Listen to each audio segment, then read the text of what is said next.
O podcast que você ouve agora é uma produção da Central 3.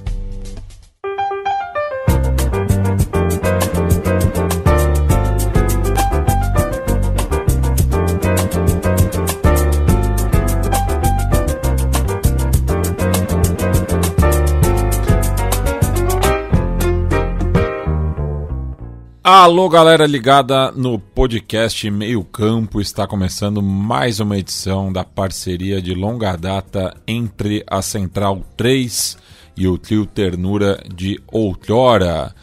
Ô Felipe Lobo, você não participou da nossa conversa em off, né? Mas o Bruno Bonsante, ele trouxe aqui um questionamento que eu já abro para quem está acompanhando ao vivo. Você já amou alguém como o Rodrigo De Paul ama Lionel Messi? Boa noite, amigos. Boa pergunta, né? Eu acho que é uma boa questão.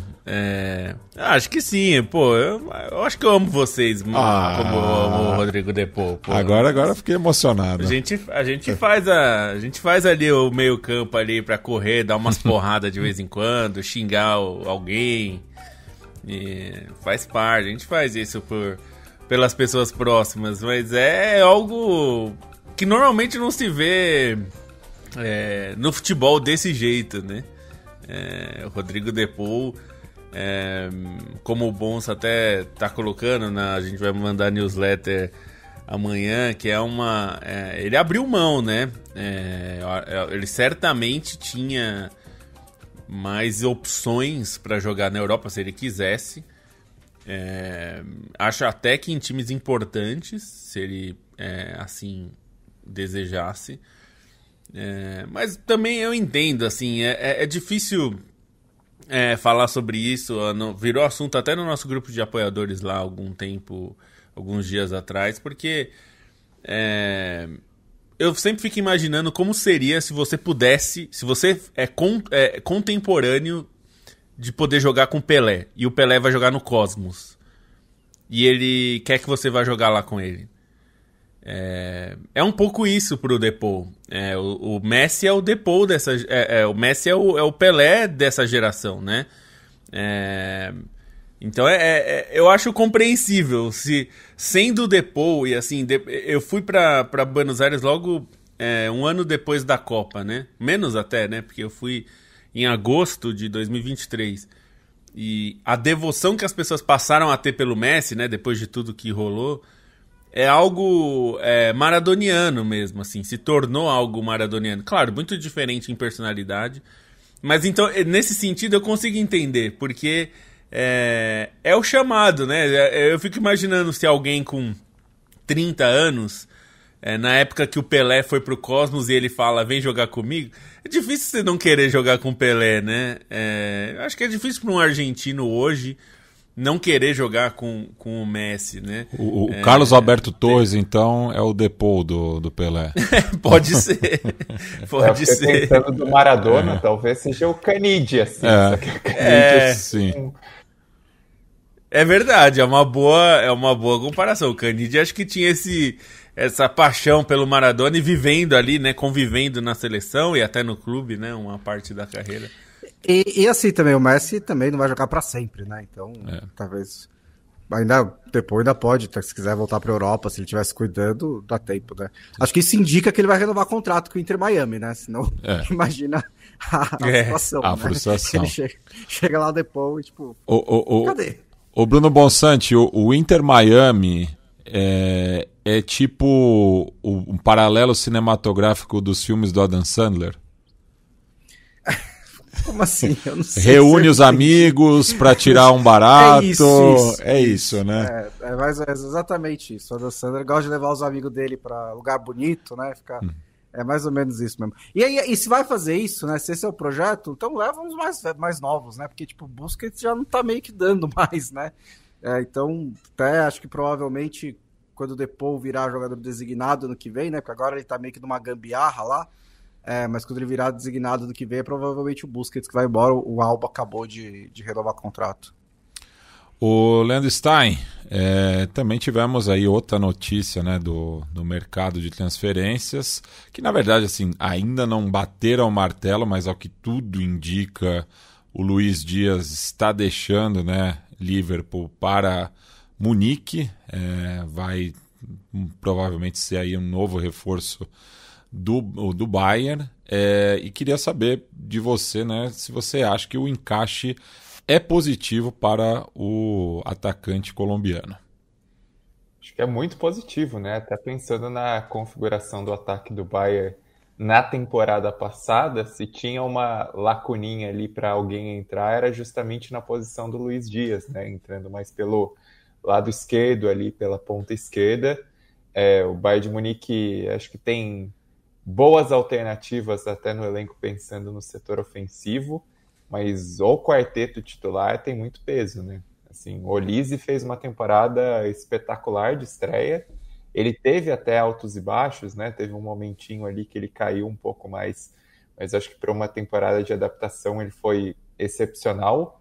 O Musiala é o cara que acho que é visto assim como talvez o grande herdeiro desses jogadores do Bayern de Munique do passado que foram criados no clube, enfim, acho que o próprio Thomas Müller, né, tinha uma relação assim de tutor com o Musiala que era muito legal, e o Harry Kane também dispensa comentários, né, desde a temporada em que ele chegou, ele já jogou demais, temporada passada ele é campeão e também contribui muito, mas até acho que a primeira temporada dele foi melhor, então, assim, a maneira como se encaixa o time, como existe essa possibilidade de fluir o Bayern de Munique a partir dessas 4 peças, tende a ser, sim, impressionante, né? E o cara que ele acaba sendo substituto um pouquinho mais direto é o Leroy Sané, né? Que é um jogador, acho que talentoso, que ninguém nega que ele tem uma capacidade individual grande, mas estagnou na carreira de um jeito impressionante, né? E a saída do Manchester City dele já tinha sido um pouco estranha, mesmo indo pro Bayern de Munique, né? Não, pensando no jogador do Guardiola, parece que o Guardiola já não tinha mais tanta confiança no Sané, e no Bayern de Munique é um cara que não frutificou, né? Ele chegou como investimento para ser um dos caras do time, para ser um dos protagonistas, nunca conseguiu se transformar nisso, nunca teve uma regularidade tão grande, teve alguns bons momentos bem pontuais, mas não para ser um cara que, sei lá, puxasse o Bayern de Munique para conquistar grandes títulos, né? Que fosse esse cara que se esperava de ser realmente uma referência, um diferencial, e as próprias perspectivas da carreira traduzem isso, né? Assim, em meio à discussão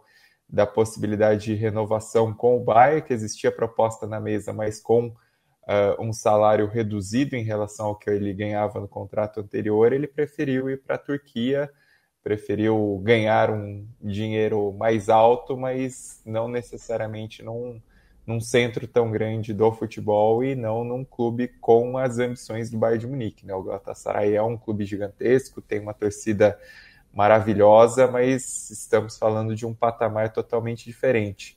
E nesse sentido, eu acho que a mudança do Luiz Dias também acaba sendo bem curiosa, né? Porque, enfim, é um cara que no Liverpool ele ganhou muito peso, né? Mesmo com o Klopp, ele já era um cara que tinha um peso grande, assim, de ser um cara decisivo, de ser um novo escudeiro para o Salah na hierarquia do ataque, por ser, sei lá, o segundo mais importante do ataque do Liverpool.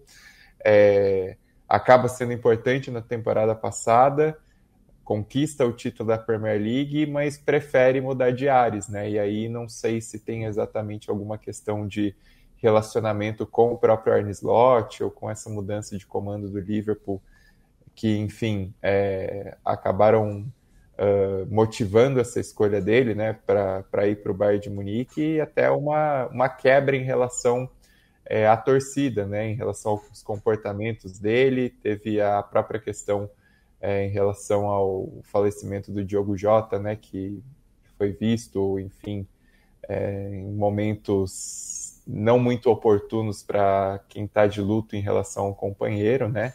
Então isso pegou mal em relação à torcida do Liverpool, que tinha abraçado de um jeito tão bonito o Luiz Dias quando o pai dele foi sequestrado, Então já existia um pouco essa quebra de clima e tudo indicava que ele fosse sair mesmo, né? O ponto era chegar a uma proposta do Bayern de Munique que satisfizesse o Liverpool numa temporada que o Liverpool financeiramente está muito estável, né? E assim, está comprando bastante, mas não é que tinha necessidade de venda, então o Liverpool até pôde esperar essa questão entre o desejo do Bayern de Munique de comprar, o próprio desejo do Luiz Dias de sair, e acho que no final, para todas as partes envolvidas, ficou de ótimo tamanho, né? O Luiz Dias, ele chega grande ao Bayern de Munique, chega também, acho que até pensando na própria ausência do Musiala nesse início de temporada, e mesmo que o Olise tenha ido tão bem, acho que ele chega como um segundo ali na hierarquia do ataque, só atrás do Harry Kane. Pro Bayern, ele ganha um cara que é um diferencial imenso, que acho que o Bayern tem até um novo status, assim, pensando em candidatura à Champions League, né? O Bayern é sempre candidato, mas em relação ao time da temporada passada, com o Luiz Dias agora, é um Bayern de Munique que chega com um cartaz maior, e o Liverpool se desfaz de um jogador que, enfim, deu resultado, vai ser lembrado como um cara importante nesse ciclo recente do Liverpool, mas também já parecia ter acabado, assim, o ambiente para ele, então, melhor para todas as partes, né? Tem uma questão econômica também que é importante. Ele ainda estava no salário de quando ele chegou do Porto e ele tinha só mais 2 anos de contrato e ele estava pedindo um salário mais alto do que o Liverpool queria dar, que acho até que ele tinha o direito de pedir. Ele, como disse Stein, virou o segundo jogador na hierarquia do ataque, mas o Liverpool não estava a fim de dar. O Luiz Dias já tinha recusado 2 propostas de negociação, de renovação, e o mundo do futebol sabia disso, né? Porque já faz 1 ano que ele tá meio que especulado. O Barcelona tentou ano passado, não rolou, dessa vez tentou de novo, mas o Barcelona não consegue escrever ninguém mais nesse momento, então também não prosperou, e aí apareceu o Bayern de Munique. Eu não sei o quanto influenciou o negócio do Jota, eu acompanho de perto as notícias do Liverpool, eu não tenho uma flexibilização na posição do Liverpool depois da história, então nenhuma matéria citou isso, mas é só algo que eu observei. Então o Liverpool aproveitou para fazer dinheiro para equilibrar um pouco as contas nesse mercado super importante, né? Até porque se ainda for trazer o Isaac, vai bater perto de 500 milhões de libras, então era necessário fazer dinheiro com o Dias nesse momento, em vez de deixar ele chegar ao último ano do contrato, na temporada que vem, e aí o valor de mercado dele ia despencar. Ele poderia até decidir sair de graça depois, daqui a 2 anos, como fizeram outros jogadores, né, do Liverpool recentemente, né? Não só o Arnold, mas antes dele mesmo, o Hinaldo saiu de graça, o Henry Khan saiu de graça, então o Liverpool não brilha nesse tipo de coisa. Mas então acabou sendo, como disse, a melhor decisão para os dois. O Luiz Dias, apesar desse episódio chato, agora no fim, a gente fez uma história bonita no Liverpool. Ele chega em janeiro, no momento em que a maioria dos clubes bem organizados não contrata, né? O Liverpool faz poucas contratações de janeiro, tem algumas muito marcantes, né? Como o Coutinho, o Sturridge, o Suárez, mas no geral não contrata. Mas trouxe e ele imediatamente entrou no time, né? Assim, ele fez o Klopp deslocar o Mané para o centro, para ele jogar na ponta esquerda, e foi na temporada que o Liverpool brigou por 4 títulos, né? Chegou em 3 finais e ainda levou o título da Premier League até o último fim de semana. E eu acho que o Luiz Dias foi uma injeção de energia muito importante para impulsionar aquela temporada. E ele depois, quando acabou sendo uma reposição antecipada ao Mané, né? O Liverpool agiu porque tinha identificado o Luiz Dias como o substituto para alguém que precisasse no ataque, e o Tottenham estava quase contratando, então ele interveio.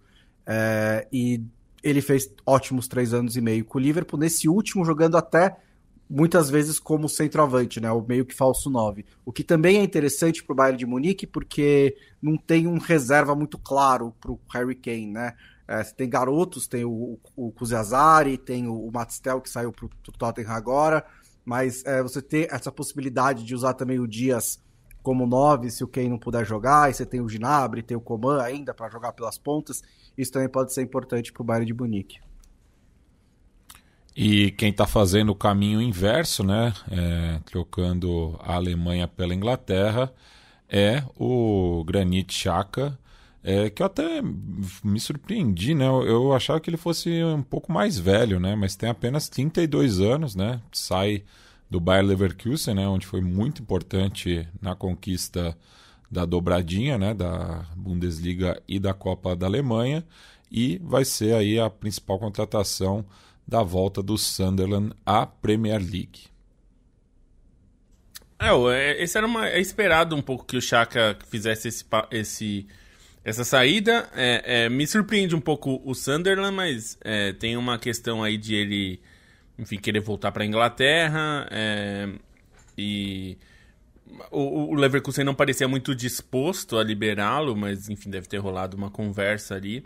É difícil manter um jogador como o Xhaka quando ele não quer, né? Acho que o Arteta até conseguiu fazer isso no Arsenal numa época que parecia impossível, né? Porque ele saiu mostrando o dedo pra torcida e o caramba. Conseguiu recuperar o Xhaka no Arsenal. Conseguiu recuperar. Depois disso. Ele foi super importante pro Arsenal depois disso. E agora ele deixa o Leverkusen. Acho que tem seus motivos pessoais aí, né? Mas eu acho interessante. Pra Premier League eu acho interessante. Pro Sunderland eu acho que é interessante. Porque a gente tem visto esse problema, né? Na última edição aqui do programa, o Bonsa estava falando do problema, que são os times que sobem, né? E que está virando uma distância muito grande entre os times que já estão na Premier League e os que sobem, né? E não tem conseguido se manter na primeira divisão. É legal que tem um jogador desse calibre para o Sunderland, que acho que pode ajudar. É uma missão inglória, né? Tentar segurar o Sunderland na primeira divisão. Mas acho que o Xhaka certamente ajuda.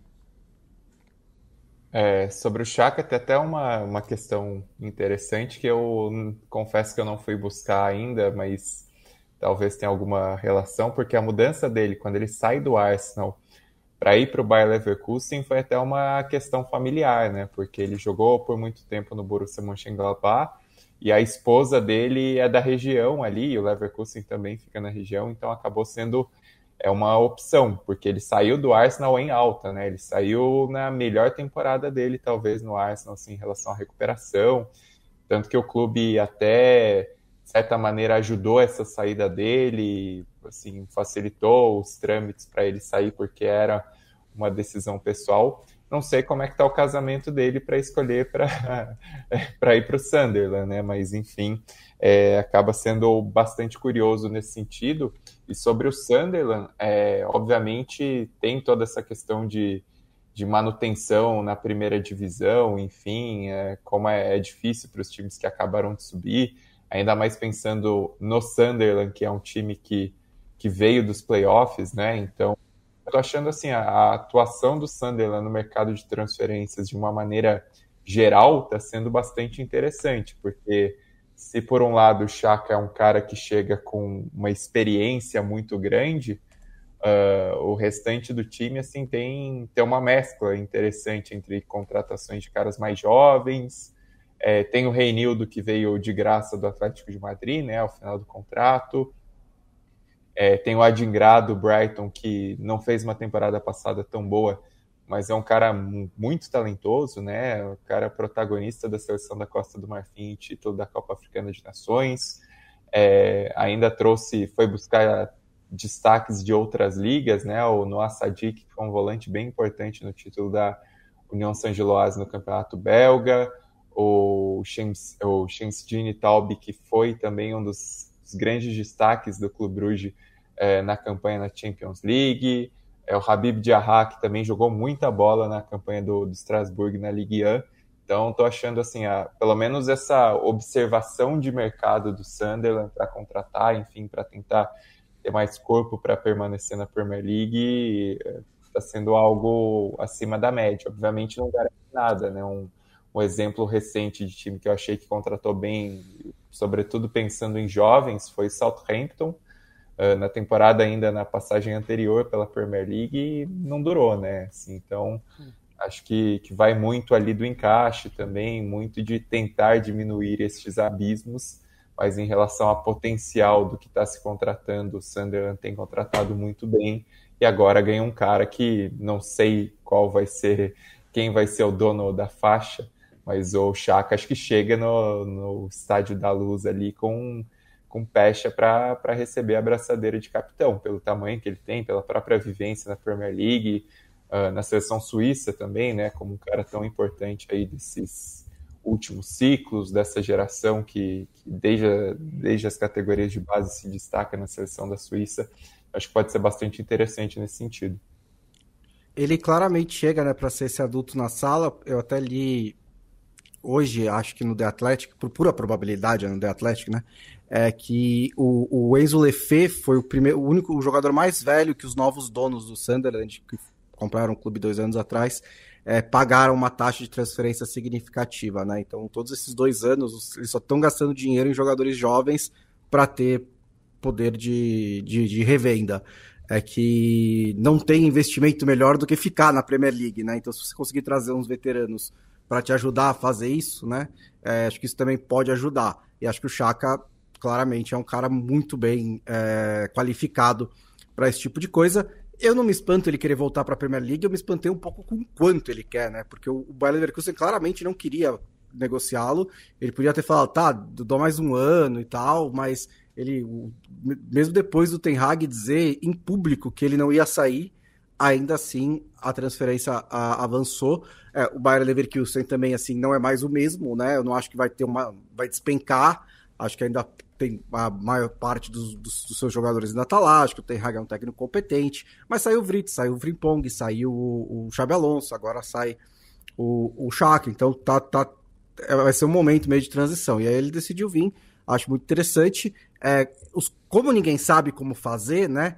Tem basicamente 2 linhas de pensamento quando um time sobe para a Premier League, né? Uma é você manter a base da Championship, tentar aproveitar o entrosamento e não estourar as contas, porque você provavelmente vai cair de novo de qualquer jeito. E a outra é gastar pra caramba, né? O Sunderland está claramente gastando pra caramba. Mas é interessante que esteja gastando principalmente em jogadores jovens, que às vezes também, como o Fulham fez recentemente, você contrata um monte de cara experiente e tenta montar um time ali em cima da hora, também não dá certo. Então, pelo menos, se não der certo, esses caras estão sob contrato e eles podem também, ano que vem, caso o Sunderland caia, se desenvolver na 2ª divisão, e aí você faz um trabalho mais de médio prazo. E quem está para chegar na Inglaterra é o defensor neerlandês Joël Hato, né, que é comparado ao Van Dijk, né, inclusive já substituiu o zagueiro do Liverpool na seleção laranja. É uma dessas contratações do Chelsea, né? E o Chelsea é meio fanático por ficar contratando, mas o Joël Hato tem bastante potencial. É um jogador que pode atuar na lateral e na zaga. É um zagueiro que é visto como um jogador de bastante futuro. Acho que até faz sentido pensando para o Chelsea, depois de contratar tanto jogador que talvez não precisasse. Acho que faz sentido pensando que é uma formação... Ele pode atuar numa formação de 3 zagueiros fechando o lado esquerdo. Eventualmente pode até substituir o Cucurella em situações que você queira um lateral mais defensivo. Embora o Cucurella seja um bom marcador, né? Tem mostrado que ele é um marcador dos mais chatos que existem. Mas enfim, eu acho que é um jogador que faz sentido. Do tanto de jogador que o Chelsea fica atrás, né? O Xavi Simons, por exemplo, é um jogador que eu acho que é mais difícil de entender. Agora, do Rato é uma contratação que faz sentido pensando na montagem de elenco, né? Montagem de elenco não é exatamente o forte do Chelsea, né? A gente tá vendo, eu não sei, a gente já falou aqui em outros programas que os jogadores têm que parar de querer ir pro Chelsea também, né? Porque o Chelsea fica empilhando jogador e eu tenho minhas dúvidas, por exemplo, se o Estevão vai jogar. Porque vai jogar onde? Então eu não me surpreenderia com ele sendo emprestado, vai para o Estrasburgo, que seria uma pena para ele e para o futebol brasileiro, porque ele é um jogador de seleção brasileira, né? Mas enfim, esse caso, pelo menos o do Rato, me parece um jogador que é para entrar na rotação defensiva ali e deve jogar, deve ganhar minutos. E quem está deixando o Chelsea é o João Félix, né, que na verdade mal parou em Stamford Bridge e agora é mais um jovem europeu atraído pelo mercado saudita.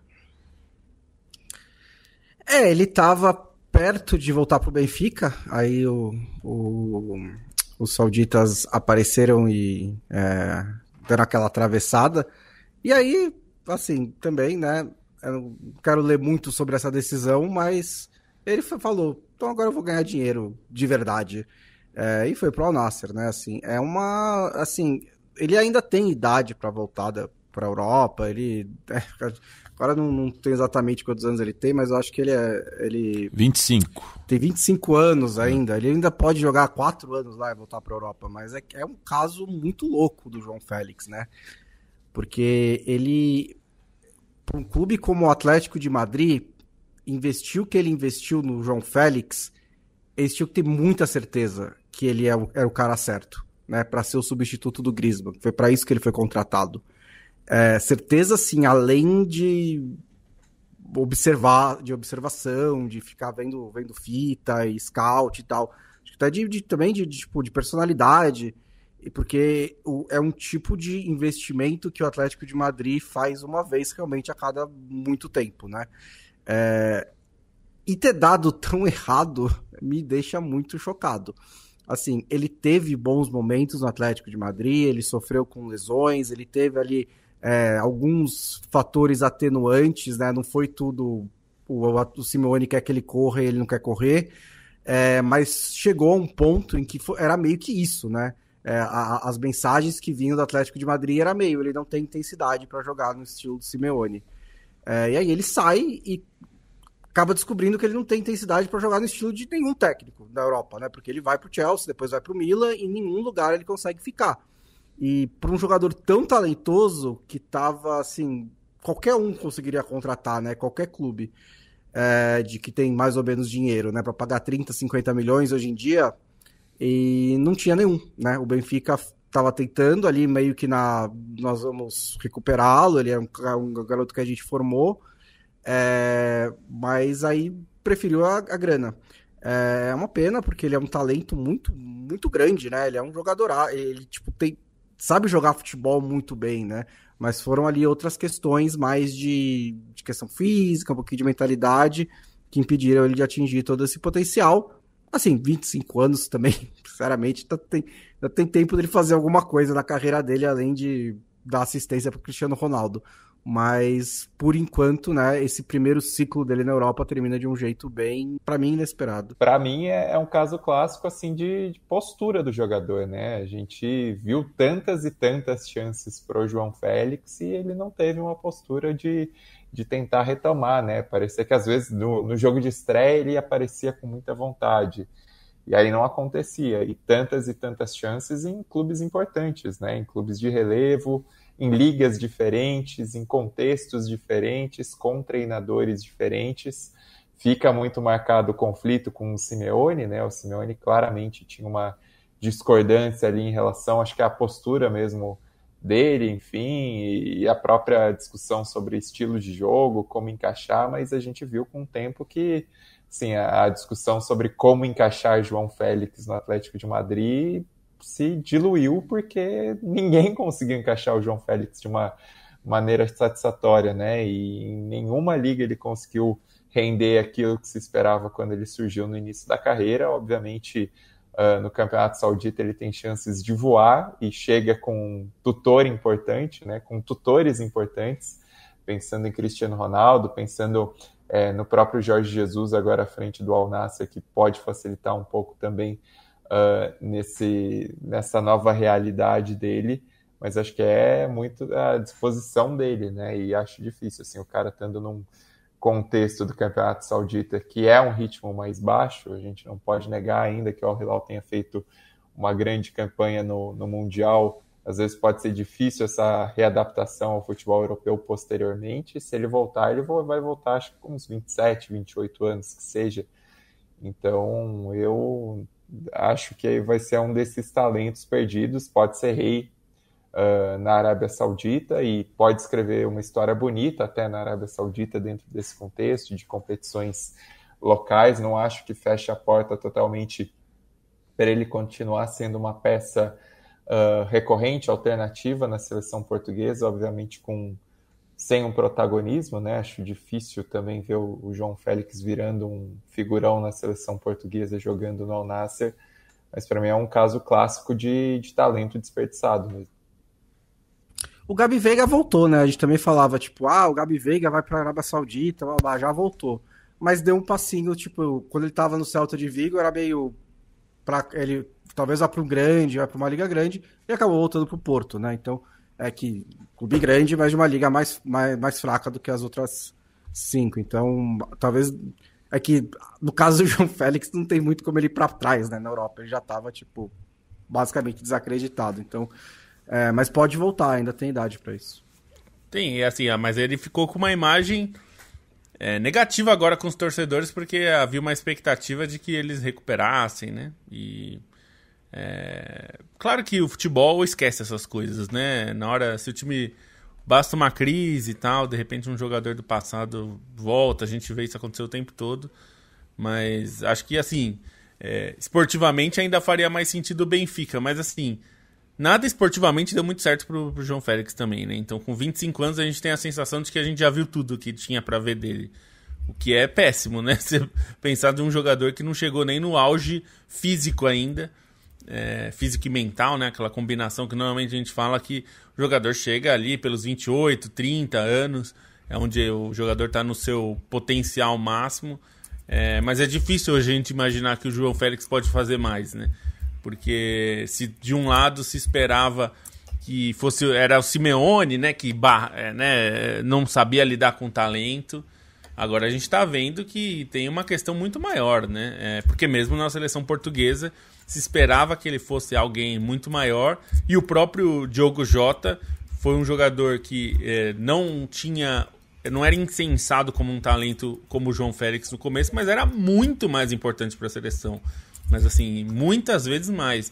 E tinha uma carreira já muito melhor, né? Então, acho que é um caso desses mesmo, de foguete molhado, né? Um jogador que se esperava que fosse um jogador de um nível muito alto, e talvez ele nunca vai chegar nisso, né? E aqui no mercado sudaca tivemos 2 retornos, né? O Nacional repatriou o Nicolas Lodeiro 15 anos após a sua partida do Parque Central, né? Ele que passou pelo Ajax, aqui pelo Brasil, Botafogo, Corinthians, depois foi pro Boca, aí passou quase 10 anos na Major League Soccer, né? Tendo destaque no Seattle Sounders, e agora foi anunciado para o clube que o revelou. E quem saiu do Nacional foi o Eduardo Vargas, né, depois de um semestre muito fraco no tricolor uruguaio. Ele retorna ao Chile, mas não a Laú, né, que foi o clube que lhe deu projeção, não que ele foi revelado, como se especulava, e sim ao Audax italiano, que está na briga pela liderança, justamente contra os azules, o Coquimbo Unido, né, que é o atual líder do campeonato, e o Palestino, né? E falando, né, em campeonatos sul-americanos, está ocorrendo ainda, né, a terceira rodada do Clausura na Argentina, com mais um jogo agora, né? Acabou de começar Banfield e Barraca Central fechando essa rodada, que já pode ser considerada a pior da história do campeonato argentino, né? Até o momento que a gente está gravando, são 9 gols anotados em 14 partidas, sendo que tivemos 8 empates em 0-0, o que é um recorde. E além disso, pela primeira vez em mais de 60 anos, os ditos 5 grandes da Argentina, né? Boca Juniors, Independiente, Racing, River Plate e São Lourenço, passaram em branco no mesmo final de semana, né? E outro tabu quebrado foi o do Huracan, que não vencia o Boca Juniors em casa desde 1994, e enquanto o Xeneize supera sua pior sequência sem vitórias na história, com 11 partidas, deixando para trás as marcas negativas de 1957 e 2021. O Boca que já está eliminado também, né, de todas as competições da temporada, né? Só resta o Clausura aí para tentar alguma conquista em 2025. Será que tem fundo o poço do Boca, Matias? Olha, estão buscando, já estão falando de demissão do técnico de novo. O Russo, que acabou de chegar, né? Com moral, mas... Eu fui uma criança traumatizada pelo Boca Juniors. Eu provavelmente soltei alguma maldição. Demorou 25 anos, mas chegou. Retroativa, né? E assim, uma coisa que me impressiona, aí eu coloco no balaio, são níveis diferentes, né? Mas Boca Juniors e River Plate estão num momento de estagnação, assim, para mim um tanto quanto claro, né? O Boca Juniors talvez seja o Boca Juniors mais feio que eu vi na minha vida, e aí vai muito por conta dessas escolhas de treinadores, né? E o Riquelme na presidência parece recorrer também aos caras de confiança do passado dele, o próprio Miguel Ángel Russo né? A melhor versão, acho que individual do Riquelme foi na Libertadores de 2007, foi conquistada com o Miguel Ángel Russo, então tem essa relação. A própria passagem do Gago foi patética, né? E o Gago que teve... assim, é um jogador histórico do Boca Juniors, mas também a carreira dele como treinador tinha uma promessa ali no Racing, mas que não se concretizou, então é um Boca que anda em círculos, você olha no elenco, não tem nada que anime, assim, né, os jogadores, as contratações do Boca são bem problemáticas nos últimos tempos, e o próprio River Plate, né, o River tem gastado muito em contratações, trouxe de volta o Gallardo, mas é um River Plate que as contratações também não me impressionam, né? Porque parece bater na mesma tecla de jogadores de confiança do Gallardo, tem uma outra face diferente, mas aí quando você vê o time buscando o Quinteiro, que ultimamente anda batendo e voltando entre Argentina e Colômbia, né? E é um cara que intensidade física não é um cara que vai entregar, embora tenha feito uma boa temporada passada com o Racing, você fica esse questionamento, né? Eu acho interessante porque abre o escopo e eu gosto de histórias diferentes, assim, eu gosto de ver times diferentes rodando, buscando sucesso, né? A própria campanha do Platense foi muito marcante para enfim, conquistar o Apertura da maneira como conquistou, derrubando times grandes, tantas vezes jogando como visitante, né? Uma campanha feita como visitante nos mata-matas, mas você pensando em perspectiva, assim, desses grandões da Argentina, tem sido um momento de muita fraqueza, né? Um momento em que, principalmente projetando isso para a Libertadores, tem um abismo em relação aos brasileiros, coisa que não acontece na Sul-Americana, né? Na Sul-Americana, se a gente olhar os classificados para as oitavas de final, a Argentina tem dominado, com times dos mais diversos e times que, enfim, têm perspectiva de conquistar o segundo escalão, mas o primeiro parece que existe essa distância em relação ao Brasil.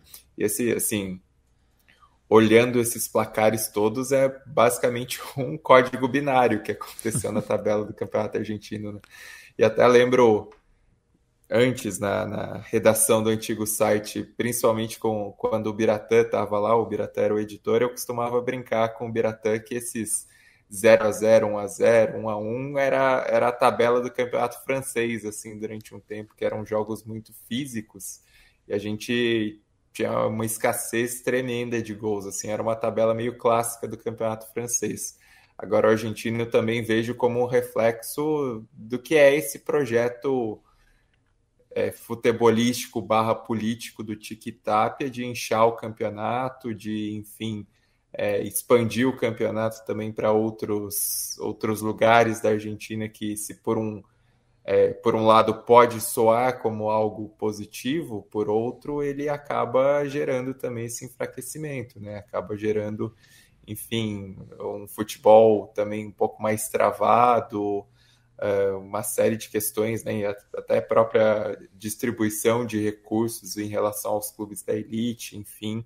maneira como o futebol argentino está engessado, e a seleção serve como um oportuno escudo para o Tic-Tapia dentro do que é esse projeto político da Liga, né? E aí, quando os caras vão questionar redução de rebaixamento, ou os tapetões que aconteceram, o inchaço de clubes, a demora até para reformular o tamanho do campeonato, sempre se coloca a seleção da Argentina como escudo para esse projeto do Tic-Tapia, né? Enfim, acho que esses placares talvez sejam uma resposta mais concreta também para uma discussão que precisava ser mais madura e precisava ter os clubes mais ativos, né, nessa mudança, mas quando está todo mundo satisfeito ali com sua fatia de bolo dentro do que é o campeonato argentino politicamente, né, pensando nos dirigentes, não vai ter uma mudança tão cedo, como se espelha nesse caso também em outras circunstâncias no futebol brasileiro, em CBF, enfim, como essa politicagem do futebol.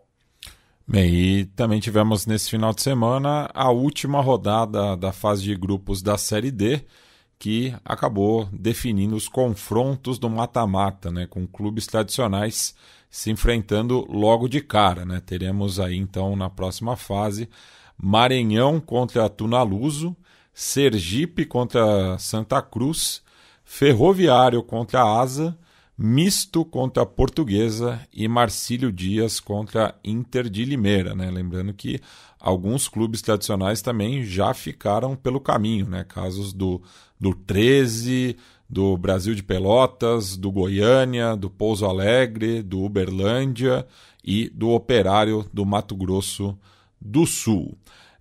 Passando aqui com alguns comentários de quem nos acompanha ao vivo. Leonardo Biasi manda saudações de todos os reforços que o Flamengo trouxe da Europa após o Mundial. Qual empolga mais? Enfim, deixo a resposta aí para os meus colegas. Luiz Gustavo, boa noite, amigos. Hoje pego ao vivaço.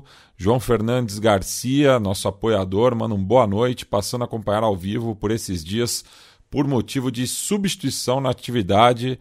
Saio racha entre a fisioterapia, abraços de Rio Preto, melhoras camarada, eu ainda nem comecei a fisio, tô em falta. O Getro manda um boa noite aqui, meio campistas, Cecília Madeira também, Cauê Nunes, Alain Freires, outro apoiador, Leandro Santos, Rudney Gomes.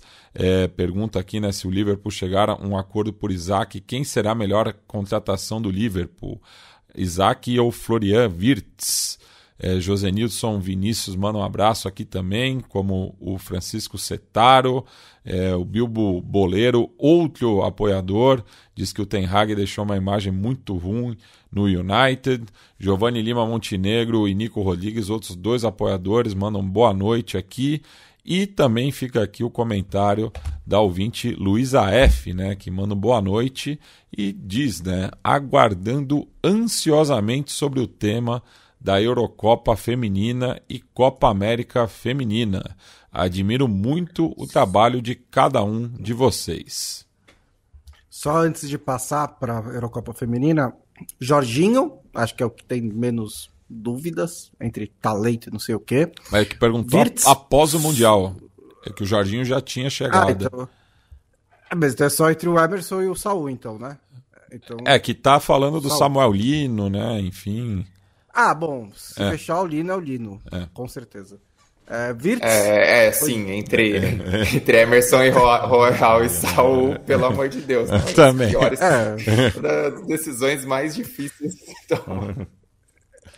um amigo meu, flamenguista, me perguntou o que eu achava do Emerson Royal e eu falei que ele corre. É isso. E às vezes a bola vai junto, às vezes não. Entre Virtus e Isaac, Virtus, porque acho que o pacote é mais difícil de encontrar do que o do Isaac, os dois são ótimos jogadores. E o Ten Hag deixou uma impressão muito ruim do Manchester United, mas o engraçado com isso é que o cara deixa o Manchester United, sai do Manchester United deixando uma impressão ruim, e aí o tempo passa e vai melhorando, né? Porque aí todo mundo vai fazendo a mesma coisa, e aí você meio que fala, putz, acho que a culpa não era toda dele. Mas vamos ver agora, estou ansioso para ver como é que vai ser o trabalho dele no Bayer Leverkusen, que é um clube muito interessante, tem recursos legais, tem uma boa base deixada pelo Xabi Alonso. acho que ele tem uma base legal, uma plataforma legal para recuperar essa imagem que ficou realmente bastante arranhada.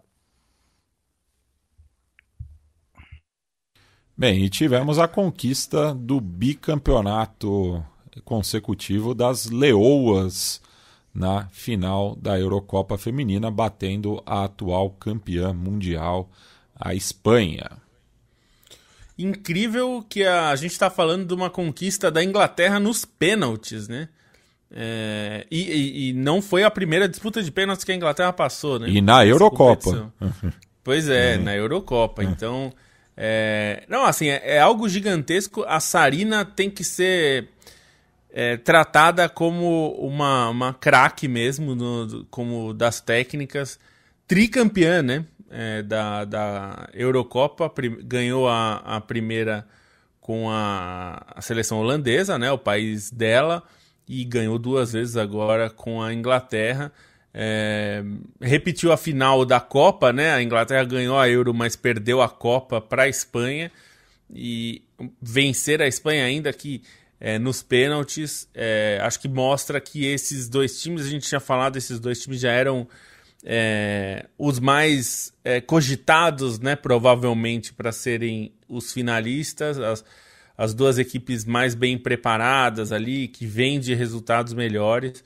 A Chloe Kelly sendo muito decisiva ao longo da competição, né? Assim, entrando quase sempre vindo do banco e fazendo bastante diferença.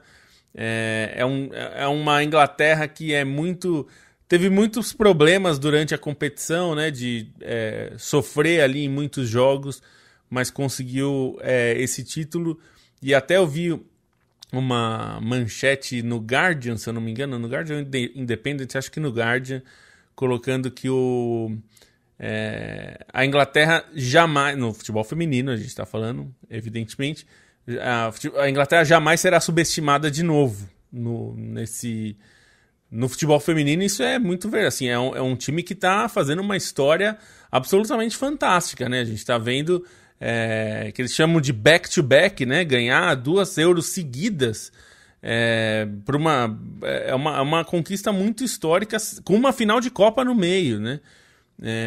Então é algo que certamente a gente tem uma boa chance de ver a Inglaterra aqui no Brasil indo para as cabeças de novo para tentar o título da Copa do Mundo, porque tudo indica que esse time, até pelo potencial de várias jogadoras ali, a média de idade ainda, muitas delas certamente estarão no Brasil, e vai ser uma seleção para brigar pelo título de novo. A Espanha, apesar da derrota, segue sendo uma seleção muito forte, provavelmente vai passar por alguma reformulação, tem uma ou outra jogadora que vai passar, como acontece em qualquer seleção, vai acontecer na Inglaterra também em certa medida, mas a gente viu 2 seleções muito fortes e a Inglaterra faz uma história que é realmente fantástica, e a coisa dos pênaltis eu acho que deixa meio engraçado, né? Porque a gente ficou tantos anos vendo a seleção masculina passar por dramas nos pênaltis, e agora a seleção feminina tá resgatando o país, né, e trazendo. Agora a Inglaterra, que parece no futebol feminino, os times vão ficar com medo da Inglaterra batendo pênaltis, né, como a gente tinha, e acho que ainda tem um pouco, teve bastante ao longo da história com a Alemanha, né, ir para os pênaltis com a Alemanha era um negócio horroroso. Agora, para o futebol feminino, a Inglaterra está assumindo esse lado. Eu fui confirmar quantos anos eles desperdiçaram com o Phil Neville, só para refrescar minha memória. Foram 3, né? Que ele claramente não tinha condições de treinar a seleção inglesa feminina, também não a masculina, ou sei lá, enfim. Mas porque assim, eu acho que a geração de jogadoras inglesas melhorou desde a chegada do Neville lá em 2018. Acho que a Inglaterra tem um elenco mais forte agora, mas já era bom, né? E ele não estava conseguindo chegar nem perto do potencial que esse time tem, né? E aí veio uma treinadora como a Wigman, e emenda aí 3 finais, 2 títulos, né? Também para deixar muito claro que era um potencial que estava sendo subutilizado com o treinador anterior. Achei engraçado que... assim, engraçado no sentido de que inusitado, né? Aquela Lucy Bronze disse que jogou a Eurocopa inteira com uma fratura na tíbia, e aí a BBC fez uma matéria falando, mas peraí, como alguém consegue jogar com a tíbia fraturada? E obviamente não é que tava, né, totalmente fraturada, era tipo uma fraturinha, né? Era tipo uma lesão por estresse, né? Eles entrevistaram um médico, falou, tipo, ainda é impressionante, mas tipo, ela não tava com a perna quebrada. Mas também é uma das histórias dessa Euro, até porque não saiu, né? Acho que isso é um sinal de grupo bem fechado, né? Ela estava machucada a Euro inteira, jogou a Euro inteira e só descobriram essa lesão depois da final, quando ela contou, né? Ninguém vazou. Isso é um bom sinal, geralmente.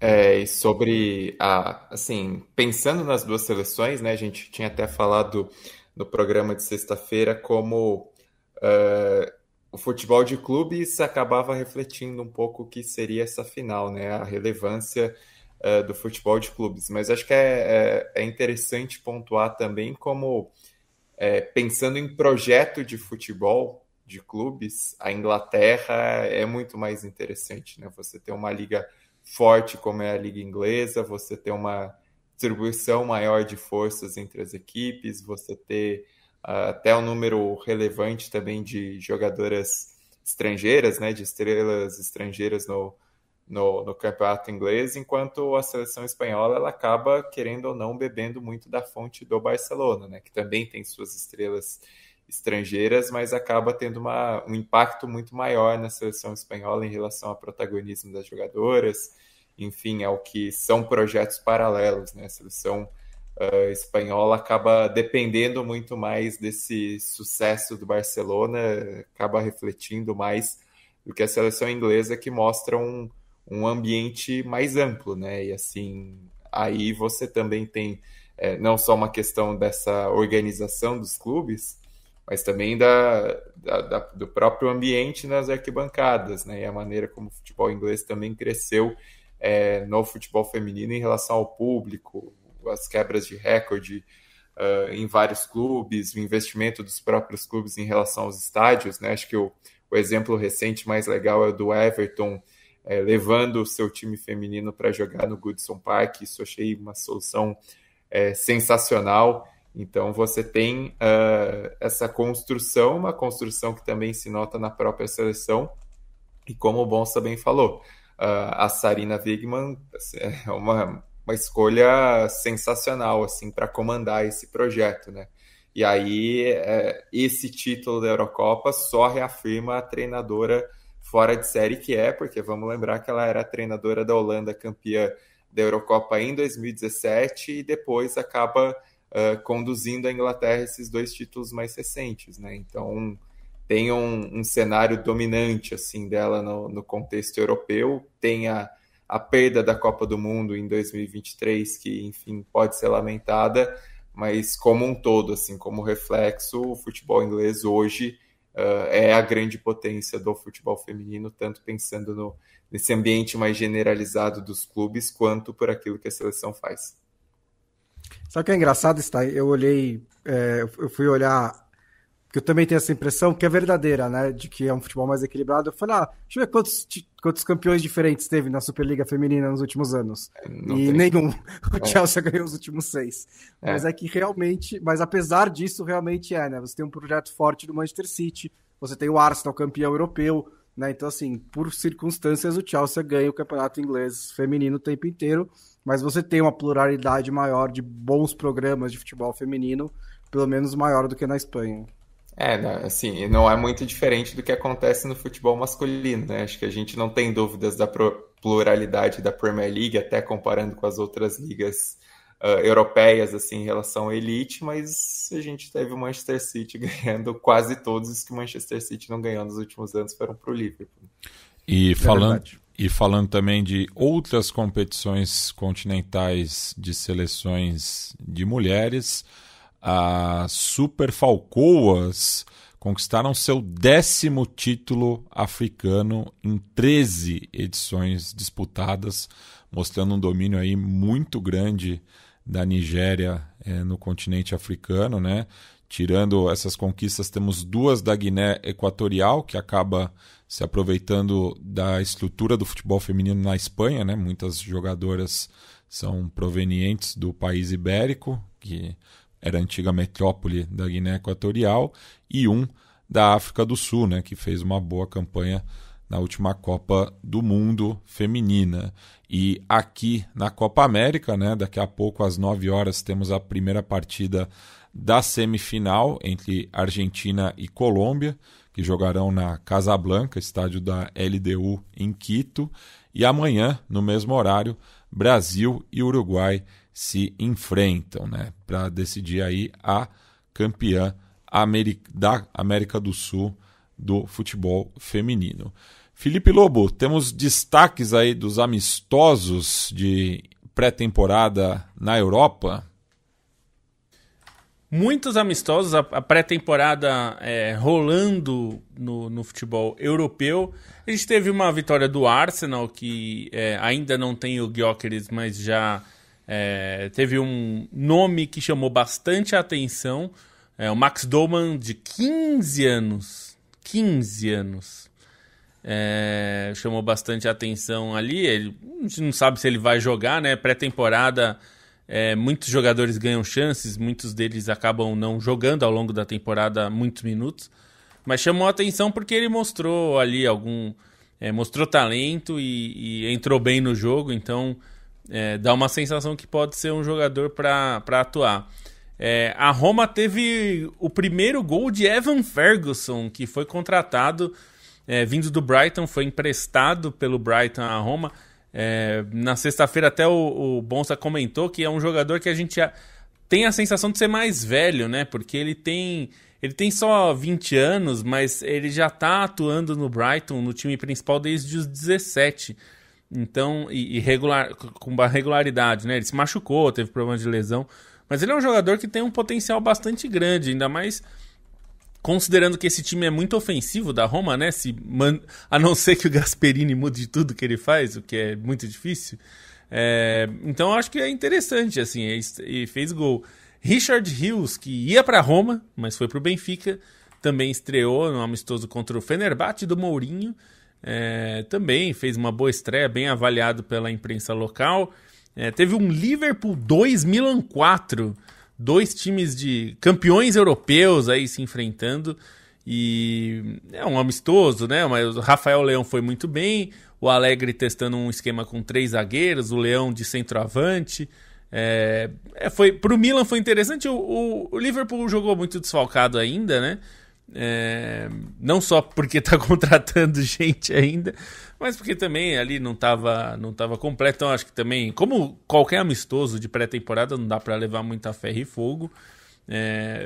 Mas acho que para o Milan foi mais interessante nesse sentido, porque o Milan mostrou alguma coisa. O Milan do Allegri, né? Pareceu ter uma cara diferente do que a gente viu na última temporada, pelo menos taticamente, né? Claro que de desempenho ainda é difícil de avaliar. Teve um Manchester United 2, West Ham 1. Bruno Fernandes fazendo os 2 gols do Manchester United.